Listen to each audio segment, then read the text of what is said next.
2 years ago.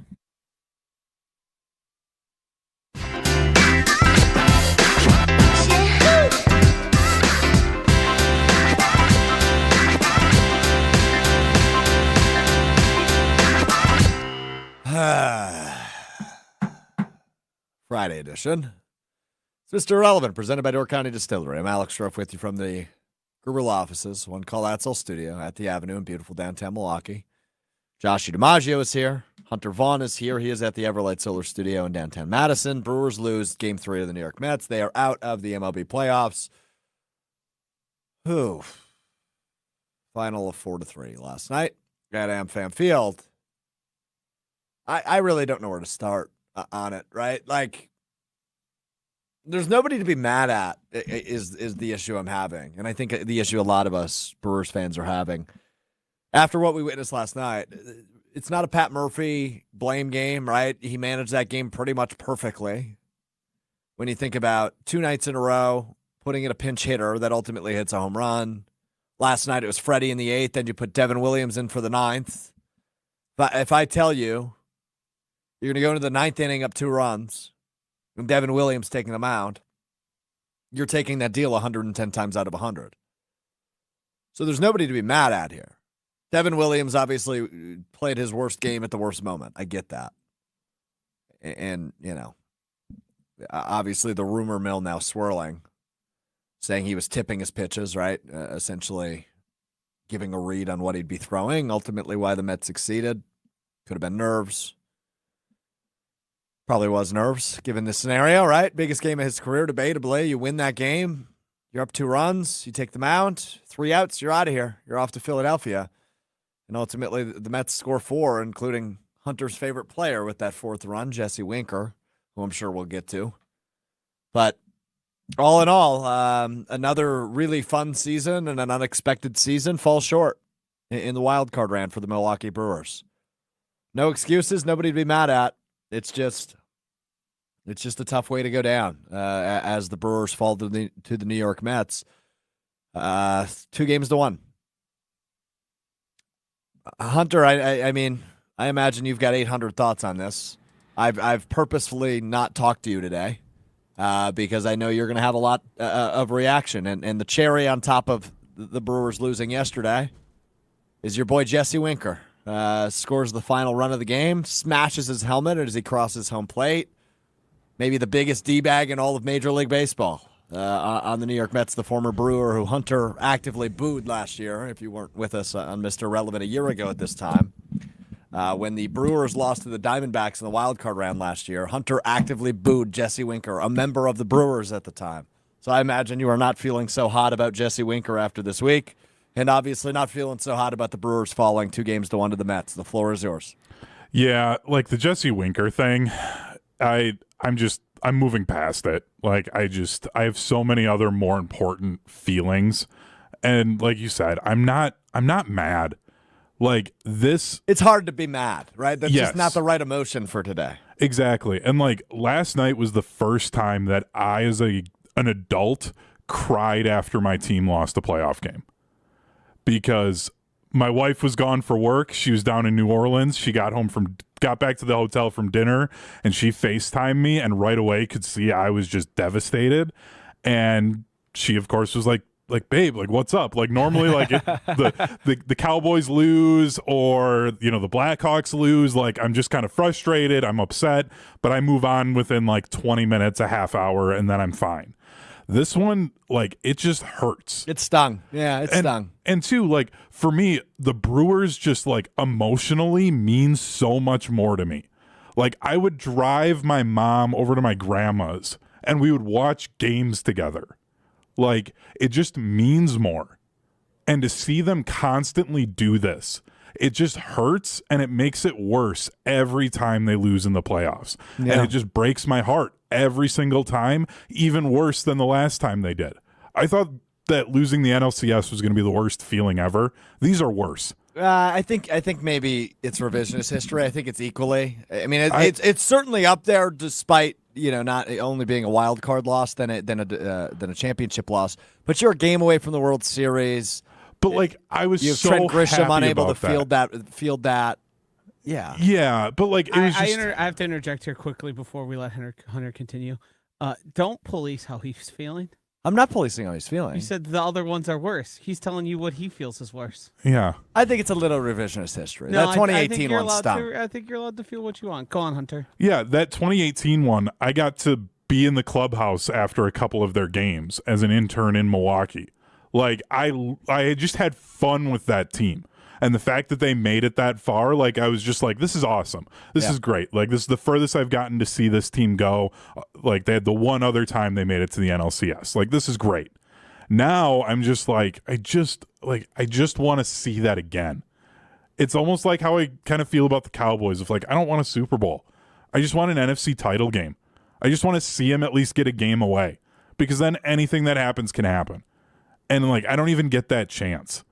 And I was just feeling like this team was so different than the Craig Counsell teams. It did. That I was like, way. I wanted this one so much more than I realized I did when this series started. And it's just over now. And it just sucks. It's a tough way to crash and burn, for sure, in the way in which they did it. We've said it a few times already, but we'll just repeat. The situation in which the Brewers entered in the ninth inning last night is the ideal situation. You have a lead, a 2-run lead, and you're putting out your all-star closer, your best reliever, and he just has a bad day. But there are no regrets for putting him in that situation. There are no regrets for Pat Murphy making the decisions he made because they were the right decisions. Ultimately, it fell short yesterday. Joshy. What makes this all worse is there's no one you can really point to anger at, which anger isn't necessarily the best way to deal with emotions. But that's true. Most times you lose, you have the why the hell did XYZ do this? Or what was that? Like Devin Williams just got beat. I'm not mad at him. I'm actually a little heartbroken for the guy, the way he was post game. Like the guy's been one of the best relievers in baseball. I feel for him. Like I guess you could try and go back to game one and get mad about that fielding opportunity but I'm past that. You got the big win. You got the win. You got it to a situation in which you win and you go, you lose and you're out. The fact it was so improbable, I read the stat, it was 3-82 teams are in elimination games while down multiple runs entering. Like it's so improbable. It's so unlikely. And you just watched it all happen right in front of you. Yeah. It's like I've been here for some brutal losses and in front of microphones. This is the one by far that everyone I've talked to and everyone I've read, whether it be the talk or text line or YouTube chat, it's just like overall bummed. Everybody's just in a place of like sadness and depression. Totally. And like I think of the other bad losses in recent memory. I mean, my head immediately goes to the 2020 NFC Championship game against the Buccaneers. But the part with coping with that one is you at least have some direction to point the blame, right? You can at least go, hey, this is why we lost. Uh-huh. You don't really have that from last night. No. Devin Williams certainly did not have his best inning, but you didn't respond in the bottom of the ninth. Sal did. That's it, right? I mean,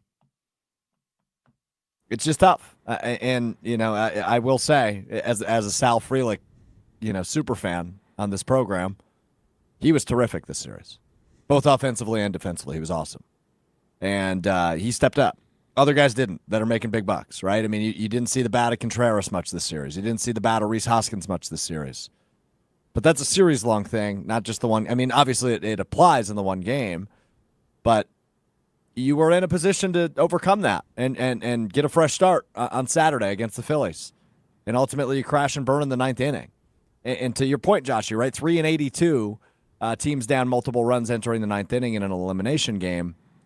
Wisconsin sports teams are amazing at finding new ways to lose, creative ways to lose, heartbreaking ways to lose. It's what we're best at. The Packers, the Bucks, the Brewers, the Badgers, Marquette, all of the above. We are so damn good at finding heartbreaking ways to lose. It seems like we do this, carousel 3 times a year minimum. of losing games we should have won. And this one feels like it's close to the top of the list for me in terms of, as a sports fan, heartbreaking moments. I didn't know whether or not the Brewers were going to win the World Series. I didn't know whether or not the Brewers were going to get past the Phillies and make the NLCS. But I know they're a damn good team. And I know they're a damn fun team. And they were unbelievable all year at responding to adversity. Backs up against the wall, this team responded all year long. Think about it for a minute. Before the season started, you lose your hometown hero, long-term manager, and Craig Counsell to your arch-rival Chicago Cubs. That's the first kick in the privates. And then you just run through the year, right? Woodruff out for the year. You trade Corbin Burns to the Orioles. You know, you have other guys that come in that you think are going to be superstars, right? Robert Gasser, for example, the pitcher, starts terrifically in his rookie season. Goes down with a season-ending injury. Uribe goes down with a season-ending injury. Hey, how about that outfielder by the name of Christian Yelich? Yeah, former MVP, back to all-star form. Was an all-star starter. What happens at the end of July, shortly after the all-star break? Oh, season-ending back operation. Up teen different starters, up teen different guys that recorded saves. They found so many creative ways to win ball games. They're pulling plays out of the Little League World Series to win ball games in August and September. They're in first place. They were picked to take last in the NL Central. They were in first place pretty much the entirety of the season. They're young, up-and-coming, rookies, second-year players. And they just kept finding ways to win. And unfortunately, last night, they couldn't find a way to win in the bottom of the ninth inning. It was a team that had the lead, from the seventh on. You have the most improbable way to take the lead, might I add. Jake Bauers in a pinch-hitting situation. And then Salvatore, my guy, somebody who had not hit a home run since May 15th. It was still spring the last time Sal Frelick hit a home run. He waited until fall to hit his next one. Back-to-back from Bauers. Just improbable. They build this up. We're 3 outs away, 2 outs away, and then all hell breaks loose. It's what Wisconsin sports teams are best at, finding a way to break our hearts in unique fashion. Hunter, go ahead. I think the only thing that I'm coming close to being frustrated about from the game was Contreras shouldn't have been pinch hitting even. He was clearly not okay. It didn't look comfortable when he was in the box. He was even more uncomfortable trying to run to first. That should have been Garrett Mitchell as the DH or somebody else. I mean, Monasterio, anybody else, I think would have been more productive and would have at least brought the added element of base running that this team is so good at and that level of speed. That's the only part of it where I'm like, Pat Murphy, I don't know what you were doing. I think he listened too much to the player and Contreras that obviously wanted to be out there. And I think he needed to just be like, no, we're not going to do this. We need 100% guys out in that lineup throughout the lineup. That's just the age-old debate there. Is a 75% Contreras better than 100% Monasterio? I could argue that is yes. I think in those situations, this often gets except brought we up. Literally saw it last night that it was a no. Yeah, well, that's called playing the result. Yes, yeah, that's successfully what would have happened there. There's no saying the guy who replaced him would have done better. Like, that's not how baseball works.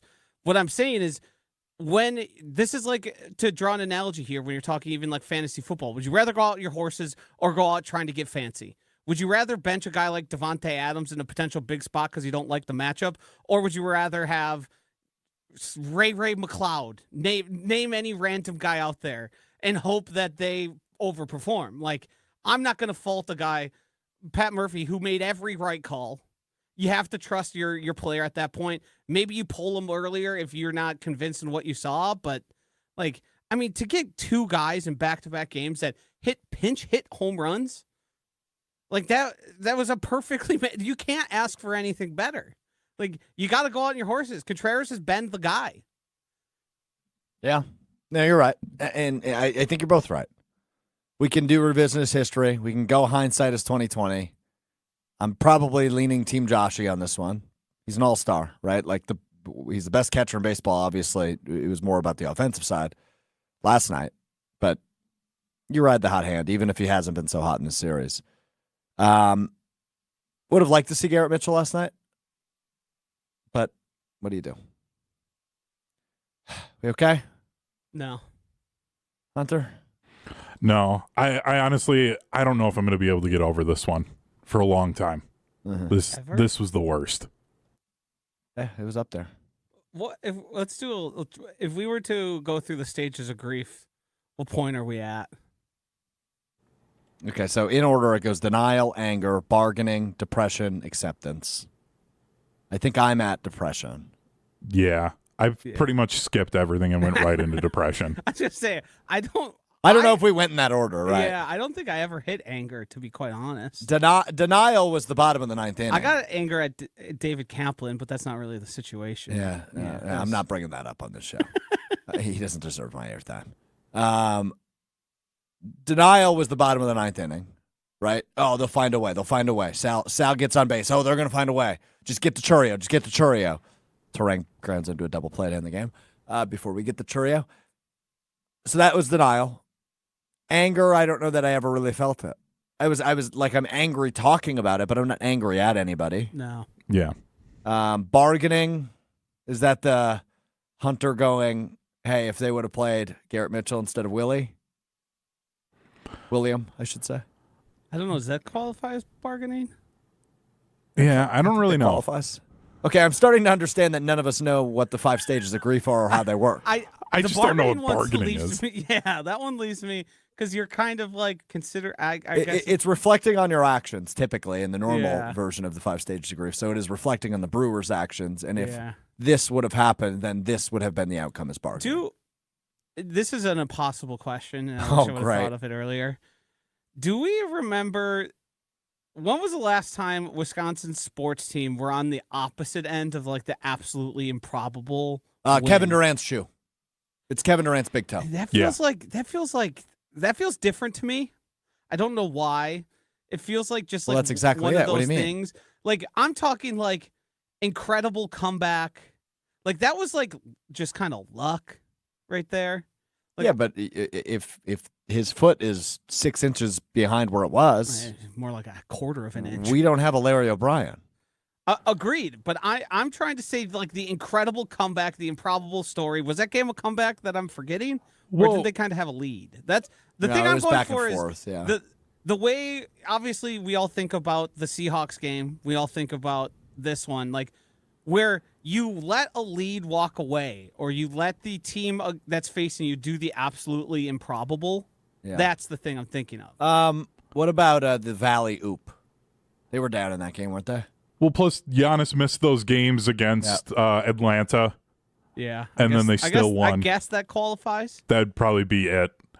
They were down in the series, too, to the Nets. So, like, I think that whole run had small moments. They just didn't have the, 28 to, they didn't have, like, a big comeback game in it to really, like, have that one moment. It was just a bunch of small moments that did it.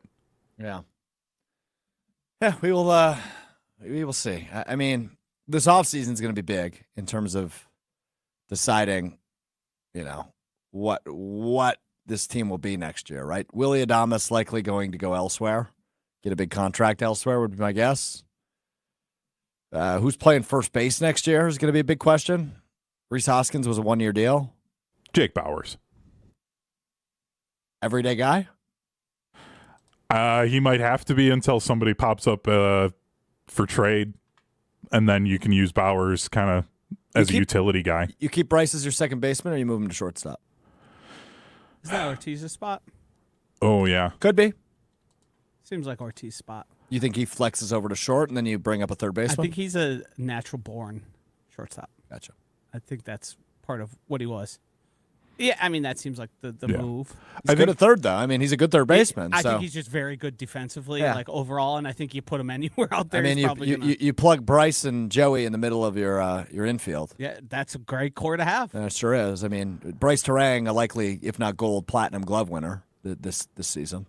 I think the moral of the story is they just need another infielder, whether that's third or first, whatever it is. that'll be the spot that they've really got to try and find somebody at. Too bad if Yelich is back, like he could have just slid over to first there in that COVID season and then it'd be fine. But they just got to find somebody because outfield's fine. I mean, the pitching staff should be even better because you're going to have Woodruff back. You'll have Colin Ray, Peralta. Yeah. Like, that's a great starting rotation. Yeah, Gasser will be back. Woody, as you mentioned, will be back. Yep. I mean, that's going to be a good rotation Gabe for sure. Gabe did it on Jen, Gabe, and Chewy. There is plenty of optimism to be had here. I'm not quite there. I'm not ready yet. To be there. But this team and organization has a really good chance and a chance that I think a lot of teams would be begging for with Jackson Chourio as the lead guy there. And then there's all sorts of young guys. You don't know who's going to end up growing. Baseball players grow at different times of their career, some much later than others. And some of these guys might end up being stars themselves. Right now it's like kind of like a pick your poison. There's about 6 guys that you could tell yourself the story of. This guy's like an all-star. Yeah, but here's the issue. And I'm with you, right? There is plenty of room for optimism. And, you know, when you look at guys like Bryce Terang and Sal Free, like these second-year guys, another year or another offseason, like they can legitimately make quite a leap next year. And Bryce, I feel like he made it this year. Oh, yeah. He can make another one. Chourio, is he going to get better? I mean, how damn good was he this year? Hard to imagine a 20-year-old not getting better. Right. I mean, so you've got plenty of reason for optimism, but here's the issue I have with it, and it's because we're talking about it today is the issue I have with it. 162 games is a lot. Mm-hmm. The baseball season is a frickin' grind, and to build yourself up the way I know all 3 of us did this year, right? When I moved to Milwaukee in April, I made it a goal to go to as many baseball games as I could, as many Brewers games as I could. I watched more baseball this year than I ever have. I mean, that's it's hands down, and it's not close. I fully bought in on this Brewers team. I mean, Hunter, we've tried to talk about him almost every episode for the last several months. They were a really fun team this year, and you know, it pains me that it's just over like that in a game where you really thought you were going to win. I imagine I'm not the only one who was kind of counting my chickens before they hatched, right? Devin Williams was coming to the mound. You were 3 outs away, then all of a sudden 2 outs away, and you have a 2-run lead. I thought it was over. I was literally forming a text to my wife about buying tickets for an NLDS game. Like that's where I was at in that 9th inning. Yeah, and then you get a couple on, you walk a guy, you get one more on, you got runners on first and third with 1 out. And Pete Alonso smashes it out. Tough way to go down, man. It's a really tough one. It's a tough pill to swallow. But the Brewers lose 4-2 in Game 3. Their season is over. Whew. We'll probably come back to the Brewers, I imagine, before the show's over today. What are you laughing at? It's just I've now done. This is 2.5 hours of Brewers talk. And I'm laughing because I haven't felt better at any point. No, I mean, so for the record, 2.5 hours of Brewers talk with me. Yes. As I filled in on Jen, Gabe, and Chewy with Gabe Neitzel this morning and Joshy, of course. So the 3 of us, me, Gabe, and Josh, you know, we spent all 2 hours of Jen, Gabe, and Chewy and the Brewers loss, outside of maybe 5 minutes with Jason Wilde, where we previewed a little bit of Packers-Rams. When I've been off the air, I've talked a little bit about the Brewers, because everybody in this office is deflated. Oh, Joshy, I don't think you've gone upstairs yet. So for those of you, I imagine most of you not in the know, the way our building here at the Avenue works is, so the first floor, which is the ground level floor, which is what we are on right now, is where our studios are. So our studio, 101.7 The Truth and 620 WTMJ's studio, our sister stations, are all on the ground floor. And then up on the second floor is essentially the desks, the workspaces. So sales, marketing, you know, our executive office is upstairs.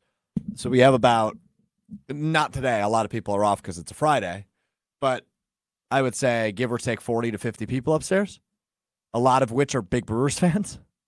And I was just talking to, before the show a little bit ago, I was talking to Carrie Mahone, Noni Juice, who is the in-stadium MC for the Milwaukee Brewers. And she goes, yeah, that sucked. And I go, so what'd you say to the crowd at the end of the game? I asked her. She goes, Good news, Alex. We don't say anything at the end of the game. And I go, well, if you had to, what would you say? And she goes, I don't know, maybe see you next year. It's like, yeah, that's a fair point. I don't know what you say in that moment. Because, again, and I brought this up on Gin Game and Chewy, it's not like this game was 6-0 Mets from the second inning. I think we're feeling a hell of a lot differently today if it was 6-0 Mets and they scored 6 of those runs before the fourth inning. Right? The sausage races happen. The 50-50 raffles pulled. You do the seventh inning stretch, and the Brewers are down 6-0. You're like, oh, man, it might be over. The Brewers led until like the final moment where they couldn't. And that's what makes this so painful. They got down to 2 outs away from advancing to the NLDS. 2 outs. So it's not like the Mets were leading this whole game. Mets fans were feeling what we ended up feeling for the first 7 innings. They couldn't hit a baseball. Tobias Myers was money. 5 innings, 5 strikeouts, just a couple of hits.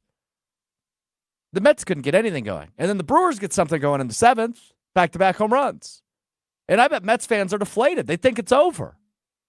And then all of a sudden it just flips. Brutal, brutal, brutal. You're right, Joshy. I don't feel any better. Not even a little bit better. I think the only way I'm going to feel better is like the next sporting event I'm invested in. Which is the Packers-Rams, I assume, Sunday. So we've got, I'm not great at math here, but we got a ways to go. We got more than 48 hours. got a lot of time. 48 hours from now, Green Bay game day will be on the air. I wonder what shape I'll be in then. I'll probably find a way to sneak in Brewers talk with John Anderson and Brian Bulag on Sunday. Because I'm still not going to be over it. Brutal. I don't know. I think Joshy just quit the show. Took the headphones off. I think he's leaving. Yeah, I got to record starter pack. I got to talk about the Packers. I don't know how I'm going to do it. Good luck. All right, there you go. Joshy's calling it a day. That's a walk-off. Something the Brewers didn't have in their tank last night. Something I had in my tank last night, though, of course, Door County Distillery. Locally produced, handcrafted, award-winning spirits made locally in beautiful Door County. I say football season's whiskey season. Maybe you think it's fall. It's brandy season. Maybe you like your gin. Maybe you like your rum. Maybe you like your vodka. Good news is Door County Distillery has it covered, unlike Milwaukee on first base in week 1. Door County Distillery's got you covered. DoorCountyDistillery.com is the website. You can also scan the QR code on the YouTube stream to take you to a huge list of unique cocktail recipes, which includes some, if not multiple, of everything I just listed off, whether it's the gin, the vodka, the rum, the brandies, apple brandy, cherry brandy with Door County cherries, or any of their delicious whiskeys, the 27-time gold medal award-winning single malt whiskey, the rye whiskey, or my personal favorite, the bourbon. Door County Distillery, available all over the state of Wisconsin. Check out your local retailer or head online, DoorCountyDistillery.com. Let's step aside when we come back. We will talk Packers-Rams. We will talk Jordan Love. We will take a look at the Underdog Fantasy.com Underdog app for this weekend's picks, and we will play a little what we learned. That is all still ahead. It's Mr. Relevant. I'm Alex Strouf.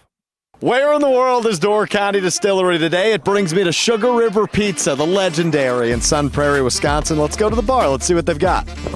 We're here in the beautiful bar at Sugar River Pizza in Sun Prairie. My guy Kyle just mixed me up a cherry brandy old fashioned with the cherry brandy from Door County Distillery. It's delicious. I tell you it all the time. It's proving it right here. The best. I'll tell you when Kyle can make a cocktail. All right, power ranking. Top 3 drinks to have from Door County Distillery. We're going 3-1. Number 3, it's a split decision, but they're both on the rocks. Either the 27-time gold medal award-winning single malt whiskey or my personal favorite, the bourbon. Right on the rocks. Nice Sunday night, end the weekend. I love it. That's number 3. Number 2, the Cherry Cosmo with that green bottle of gin. That thing tastes like summer. It's unbelievable. It's delicious. You got to try it. Check out the recipe. DoorCountyDistillery.com. Number 1, it's in my left hand right now with the cherry brandy made with local Door County cherries. The cherry brandy old fashioned. That's my list, but there's no wrong answers. You got to find out for yourself. DoorCountyDistillery.com. Let me know what you think in the comments below. DoorCountyDistillery.com is the website. Let's talk Packers-Rams, because I view it as this. Now, my thoughts on this have evolved given last night's happenings.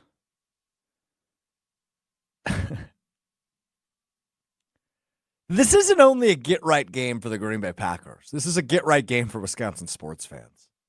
I want to know what winning feels like again, because I rode that high on Wednesday night of Game 2, which I was at, and I had an absolute blast at when the Brewers won.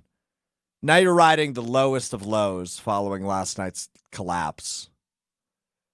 I need to know what winning feels like again, because I am distraught and depressed and upset and disappointed with what happened with the Brewers yesterday. I need to know what winning feels like.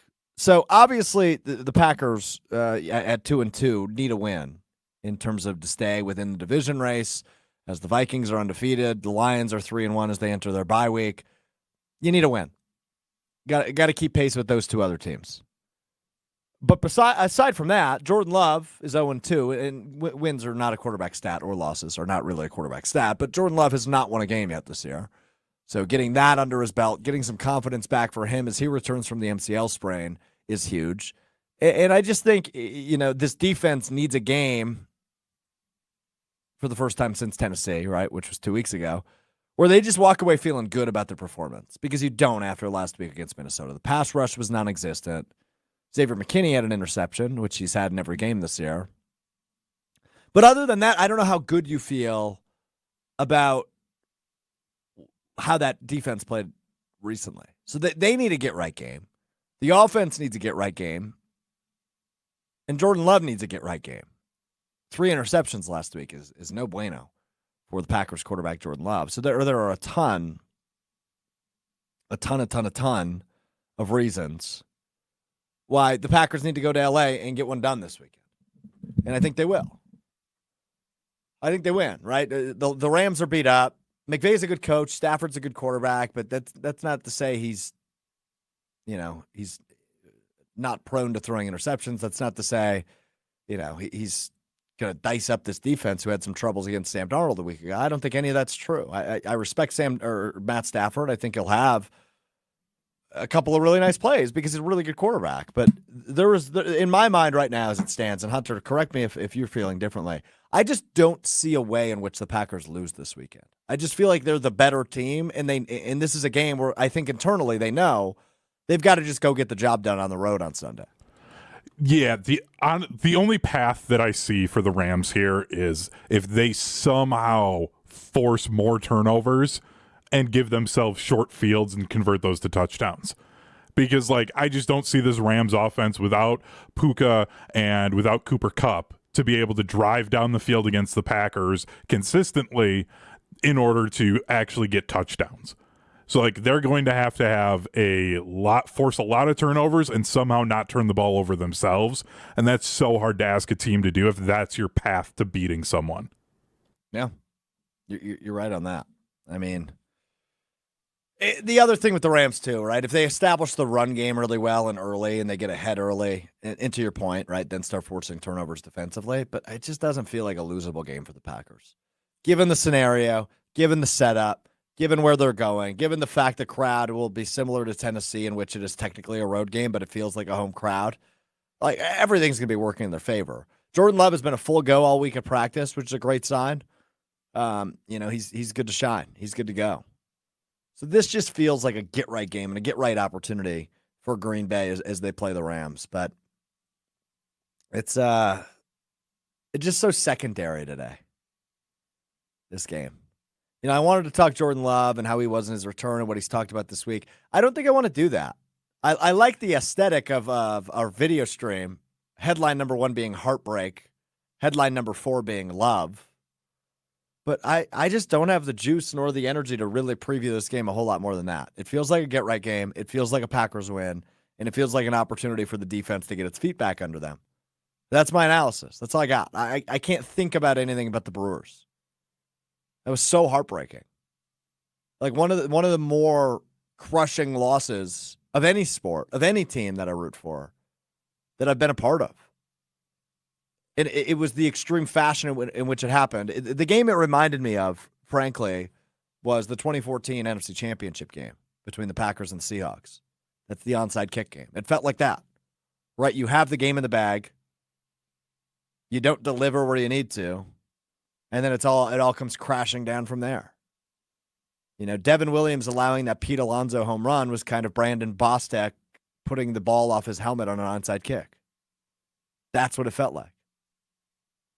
That's the game it most felt like. I walked away, and I was out on the town last night. I was on 3rd Street in Milwaukee at a local tavern, bellied up to the bar, watching this game with a couple of friends, and I just didn't see it coming. A couple of comments I want to get to him on the ESPN Madison YouTube chat today. David said, I feel you guys. Definitely hurts 1,000% this loss. I said this morning on Jen, Gabe, and Chewy, 2018 NLCS was worse than this, but it's just a matter of opinion. Mad City Brew says, I'm with you, Strouf. 2 outs to go from advancing is tough.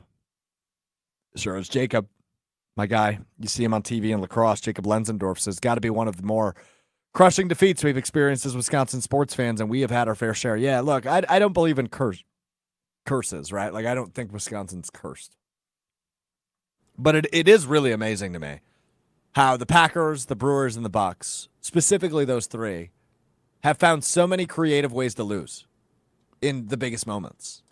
It's fascinating to me that it seems almost every postseason loss, they are finding unique ways to blow a lead or to go down swinging, and it's every single time.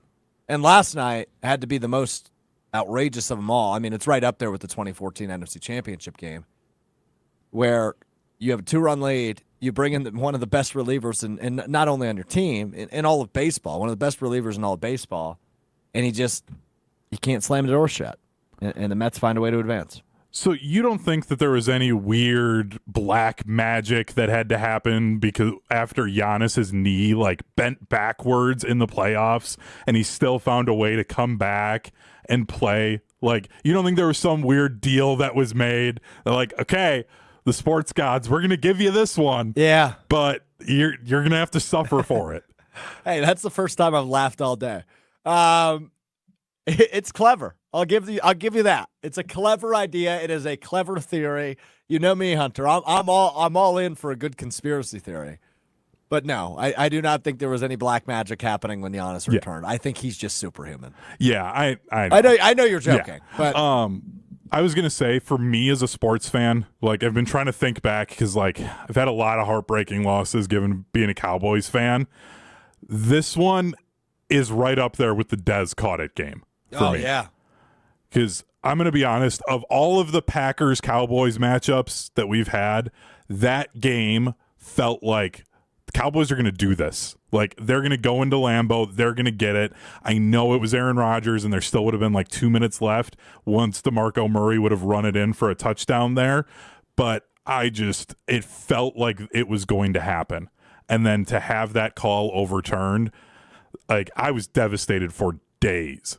And this one, luckily I'm going to the Badger football game on Saturday, so I can just get rid of my sorrows that way. But, man, I don't know how I'm going to get over this. Yeah, I'm with you. I do want to talk some Badgers at some point. We'll probably save that for what we learned.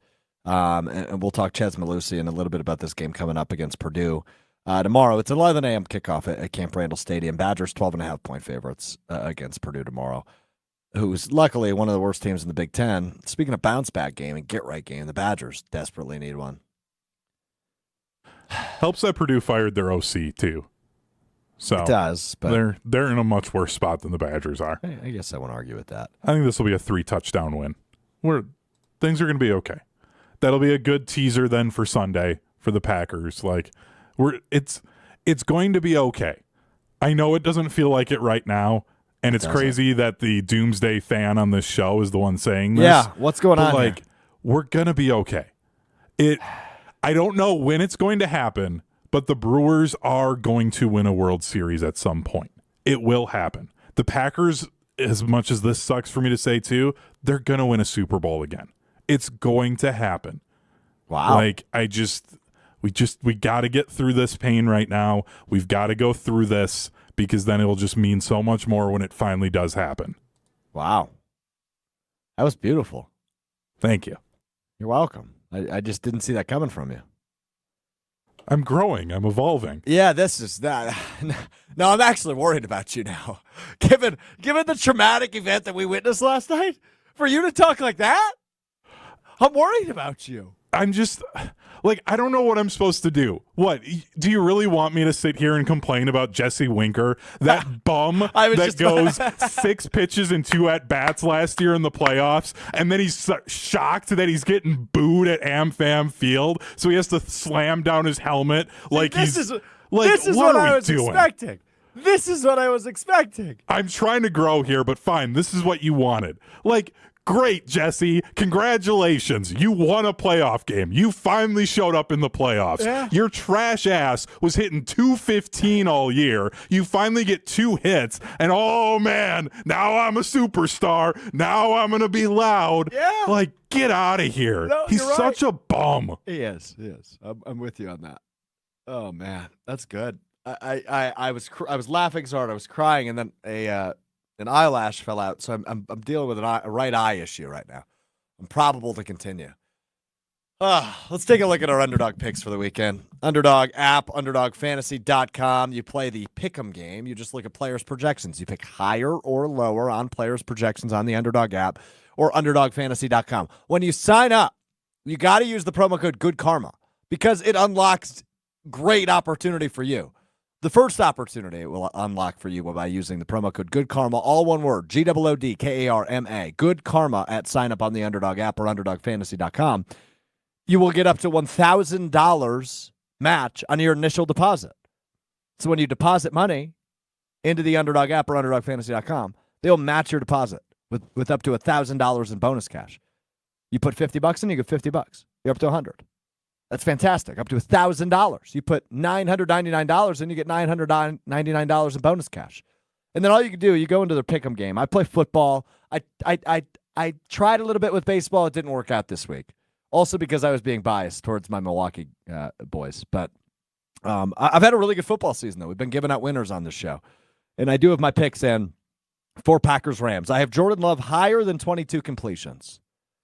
I think he'll be higher than 22. I don't think much higher because I do think the Packers will lead this game throughout, but I think he will complete more than 22 passes. I have him higher than 22 completions. I have Matthew Stafford higher than half of an interception. Does Xavier McKinney get another one? Well, I'll find out together. I say yes. Matthew Stafford higher than 0.5 interceptions. And then wide receiver 1, Jaden Reed higher than half of a rush or receiving touchdown. So that's Jordan Love higher, 22 completions. Matthew Stafford higher, half of an interception. Jaden Reed higher than half of a rushing or receiving touchdown. That will give you 5.4 times your money. $20 to win $108 on the Underdog app or UnderdogFantasy.com. Use promo code GoodKarma at sign up. All right, let's give some final thoughts here on what we learned. Because I do want to start with this, Hunter, and I was going to use this as the what we learned. It just didn't feel right given the Brewers stuff, but we're taking a big breath. I'm sure we'll have some more Brewers thoughts before we wrap up, but let's do what we learned now. What we learned is Ches Malusi's collegiate football career is over. Ches Malusi has stepped away from the Wisconsin Badgers program for the 3rd straight year, dealing with some injuries. And he probably, it's a mental game. He probably just wants to rehab elsewhere, knowing, the season's over, his career's over collegiately. And it sucks because he's such a great guy, and he's a good running back when he's healthy. He just can't catch a break in that department, which sucks. So Ches Malusi is no longer a member and will no longer be with the program. The program did release a statement saying he has their full support. It's not like they broke up on bad terms. It's not an NAL deal. It's injury related, and he's out of eligibility. So he's going to step away, focus on his academics, and focus on rehabbing, which stinks because he's when he's healthy, he's an awesome player. He's an awesome dude. He's a great leader for this football team. But it's a decision he had to make, and he made it. So that's that. But Hunter, I'm curious from your perspective as the biggest Badgers fan on the panel, Badgers football fan, I should say. What do you make of this? This is a news story coming out after the bye week that's just kind of deflating, given the leadership mentality and leadership role Ches Malusi played on this team. Yeah, and it's like I think there's 2 levels to it. Like there's the the just Ches specific side, like he just could not catch a break when it came to these injuries. And it wasn't like he was just like wearing down. Like the dude broke his leg against Purdue last year. Like it was just bad luck things that don't normally happen, and there's no real way to prevent it from happening. So it's just like what could have been for him, because when he was right, he was really good and really explosive. The other side then for this team, like if this happened last year, I would have been very, very concerned with the locker room because Ches was a leader for this team. I feel better about the team now if he's stepping away, because I feel better about some of the leaders that they have on the team right now and some of the veteran guys that can still, if things start to go south here against Purdue at some point in the game, can help rally the team and get them going again. But that's still like you lose a big loud voice in that locker room. It's going to be tough when they start to see even more adversity than they've already seen this year. Yeah, I mean, hopefully it's a get-right game tomorrow. Purdue's bad, as you mentioned, fired their offensive coordinator. I like Ryan Walters, their head coach, but only in year 2, as is Luke Fickell, trying to rebuild that program. I'm curious to see what that game looks like. I mentioned the Badgers, I think 15.5-point favorites, I said. Or is it 12.5? Now I got to look. I don't remember what I said. It's moved a little bit this week. It's been kind of going back and forth. 12.5 it's down to. Ooh. Can the Badgers win by 2 touchdowns? Sure. I mean, Tyree Walker's a really good running back. We'll see what everybody's capable of. But, I mean, when you look at the depth chart from week 1, Tyler Van Dyke at quarterback, Ches Malusi at running back, neither of those guys are available. And now it's Braden Locke and Tyree Walker. That offense is already dealing with a ton of adversity, and they're only through a few games, 2-2. I do think that this could be a really big game for Locke, just given the fact that like last year when he came in and he played against, he comes in, he plays against Ohio State, he plays against Illinois, but he knew he was the stopgap for Tanner Mordecai to come back. Now he's the guy unless things really fall apart. Like it's his job. Because then if things fall apart, then they're obviously going to, in the last 4 games, go to Mabry Matoyer and see what he can do as a freshman quarterback, but they want to reserve his red shirt. So, like, he knows that he is the quarterback for the Wisconsin Badgers right now, and I think that's a level of confidence that he can have for himself of, okay, I had 2 weeks to go into USC. Now I've got a week to see what I did there and build upon it for the next week because I know that I'm starting against Purdue. And it isn't a like, oh, is somebody going to be ready to go and be healthy to take the spot over? I'm expecting a big game from him. As we talked about earlier this week with the guys from the Damn Sports Show, I'm not great with predictions, so we'll see. Like I predicted game 2 to be a like small ball game, and all it was home runs. So what do I know? Yeah, that's fair. Okay. Badgers, Packers, Brewers, we covered it all. Hunter, I do have another what we learned. Oh, I do too. I will let you go ahead. Okay. Mine is not at all sports related. I like that. I'm okay with that. So there was a saying that there used to be that the sun never sets on the British Empire, meaning that Here we're going. Okay. the land across the globe, there was always somewhere that the sun was shining on British territory. Yep. Depending on when the British Empire now or England gives up some land that they had in the Indian Ocean and a couple of islands, there will actually be a point in our history where the sun won't shine on the British Empire. And that'll be March 21st of 2025, given the length of the daytime that will finally, after almost 300 years, no longer be true. Wow. So I was fascinated by that. What day of the week is that? What's the date on that you said? Friday, the 21st of March. So, wow. We have a show that day. Yeah. That might be a big deal. Well, that's going to be the week of the NCAA tournament, I would imagine, as well. This is more important. I mean, yeah. We'll be watching college hoops and talking about the sun never sets on the British Empire? Yes. And the sun actually setting potentially that day on the British Empire. Unbelievable. Good stuff there. I'm going to go back to the sports world, but I just want to tell you something that I think is a brilliant idea, and I think maybe we should do on the show. So Mike Gundy, the head coach of Oklahoma State, does a weekly radio show, as a lot of coaches do in collegiate sports. Did you know where? Did you read this article, Hunter? No, I have no idea where you're going with this. Okay, so he does it. You know, we call them remote broadcasts in our business, right? When you're out at somewhere that's not the studio. So his remote broadcast is done at Legacy Village, which is a retirement home. That's incredible. And it has sparked new life, he said. He said it's by far the best atmosphere they've ever done the show in. So they do the weekly radio show in a retirement home, and it's all like these people in their 70s, 80s, and 90s that are all huge Oklahoma State fans, and they fill out the ball, like this giant ballroom in said retirement home for the Mike Gundy radio show. And I guess, like, in terms of the radio show, it's the best questions he said he's ever got. Quote, "This is by far the best setting we've ever done this from. I love it," end quote, from Mike Gundy. And then, you know, some of the residents go on to say that because the radio show is there now, it has fueled their game day tailgates, which they have in their lobby.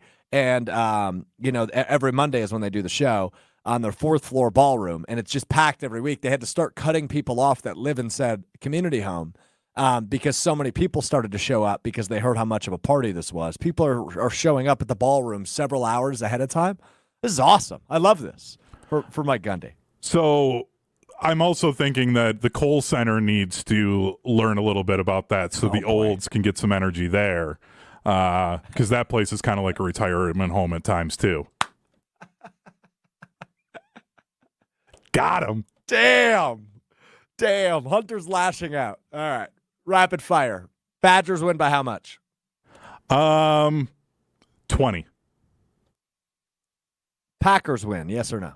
Yes. Double digits. Who wins the NL?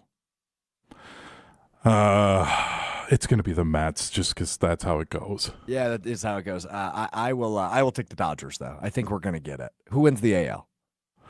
It's got to be the Yankees, right? Yeah. Like, at this point, like, why not? Just have the evil empires go at it. I think, like, well, I will spin it. I was talking to somebody about this yesterday. I'm so sick of the large markets and, you know, the teams that are always there. But one time we should get Aaron Judge versus Shohei Ohtani, right? Like, we need it once. Yeah, and I'm happy to get to see Shohei Ohtani in the playoffs finally. Yeah. Like, facts. I want Mike Trout to leave the Angels so we can actually see him in the playoffs too. It's fair. Like, that will be fun, and he is incredible to see. I've seen him a couple of times now. Like, he is just incredible to watch play baseball. But, yeah, I guess, like, I'm okay with it every few years getting a New York, LA, like World Series or NBA Finals. Like, that is fun, but I don't want it all the time. You might get the Knicks in the finals. I don't think you're getting either the Lakers or the Clippers, though, this year. No, and that's why, like, give it like 7-8 years and Bronny somehow becomes like a good role player for the Lakers and they somehow get to the finals. You know the Bucks season tips off in less than 3 weeks? Their preseason tips off tomorrow in Detroit. Yeah. NHL starts Tuesday. Oh, my goodness. That's why I think that's part of why I'm not super sad. I get to watch Connor Bedard and the Blackhawks. Yeah, you do. And the other thing to bring up, too, is despite the loss, October is debatably the best sports month. Absolutely. Right? I mean, you're in the middle of both college and NFL football. You are in the playoffs, obviously, of MLB, and the NHL and NBA both start. They're all going at the same time, you know, here in the month of October, which is terrific. The only month that comes close, I think, is May, because then you get the beginning of baseball season. You've got the Kentucky Derby, NBA playoffs. Like, May is the probably number 2 month. I'm surprised by May. I was thinking more March, right? March Madness. Yeah. Baseball starts at the end of March. Obviously, the NBA end of regular season. NHL end of the regular season. March was the other one that came to mind. Yeah, but like I just think because you don't get baseball until like that's a big part of it for me. Because then you're getting stuff every single day. Did you see the graphic? There was a football game, either college or NFL, every day until the Wednesday, the day before Thanksgiving. Yep. From this point forward, I think that just started on Monday. Yeah.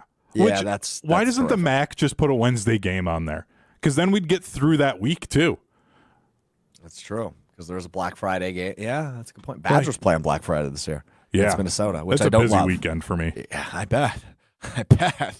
Oh, man. Packers Thursday, Badgers Friday. Oh, Wisconsin volleyball Wednesday and Saturday on that. Good stuff. Yeah. Yep, I get Just one day bookend off. them. Yep. Just bookend them. Good stuff. Good stuff. All right, that'll do it for us today. We're back with you Monday, reacting to the Packers and Rams, Badgers and Purdue, and all of the in-betweens. Our friend Brad Nortman will join us again coming up on Monday. I think. I haven't asked him yet. I would assume he will have his monthly visit with us on Monday. I was going to say, am I booking because we have the issues on Wednesday? No, are you handling it? I produce his show. I guess I could probably handle it. Okay. But I've got to run to said show. Kyle Brust and Nortman reacting to the Brewers' loss.